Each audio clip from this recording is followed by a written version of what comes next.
Business 24, Business 24, votre chaîne d'information économique. 24 heures sur 24.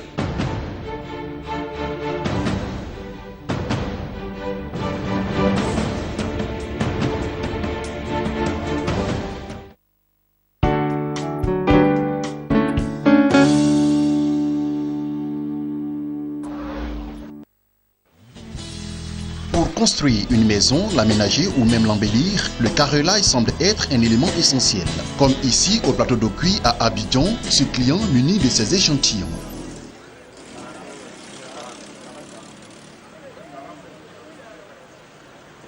Je suis venu payer des carreaux, mais en petite quantité. Ça, par exemple, c'est pour 1 mètre carré, celui-là, c'est pour 1 mètre carré.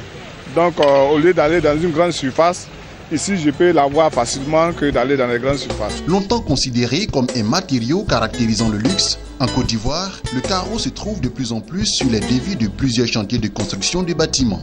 Bon, actuellement, le carreau chinois qui est moins cher. Il y a beaucoup de gens qui paient ça aujourd'hui. Mais alors que ça ne peut pas travailler des carreaux italiens, mais ce n'est pas le même prix. Mais les gens ils viennent moins cher maintenant. Mais le carreau italien, ça commence les prix à 6 000 francs à 5 000, 6 500. Alors actuellement, chinois, c'est 3 000 francs gagne, même 2 800 même gagne dedans. Une situation qui a flambé le nombre de vendeurs de ce matériau de construction. Les matériaux importés, on le vend en poupe. Sur le marché ivoirien, on retrouve les carreaux italiens, français et chinois. Mais au dire des commerçants, les carreaux les plus vendus seraient les carreaux chinois parce qu'il y en a pour toute la bourse. Actuellement, le marché est gâté. Comment le marché est gâté? Tout le monde est envoyé le carreau maintenant, n'importe quoi. Les carreaux, c'est tout le monde vend maintenant. Les Kingari vendent, les Libanais, tout le monde y vend maintenant. Quand bien même pour certains vendeurs, comme Simaga Moussa, ce commerce leur permet de vivre, pour d'autres par contre, avec les revenus aléatoires, il est difficile de s'en sortir. Les difficultés qui sont dues selon eux au nombre trop élevé de vendeurs et à la mauvaise foi de certains clients. Ce qui est récurrent, c'est nous ici.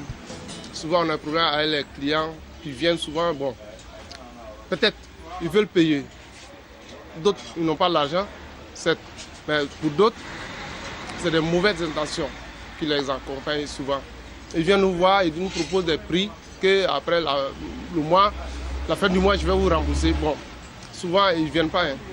Tu les donnes, les crédits, le délai que vous vous êtes signé, les gars ne viennent pas. Bon, en ce moment, il n'y a pas trop de vendeurs de carreaux. On peut reçu au moins 10 clients par jour. Ça va, ça dépend au moins 5 clients par jour. Bon, maintenant, mais c'est pas trop ça, c'est pas trop ça. Ben, ceux qui viennent maintenant, ils disent en même temps, parce que les gens, ils n'ont pas trop confiance. Il faut noter que dans les années 80, la Côte d'Ivoire avait sa propre unité de fabrication de carreaux.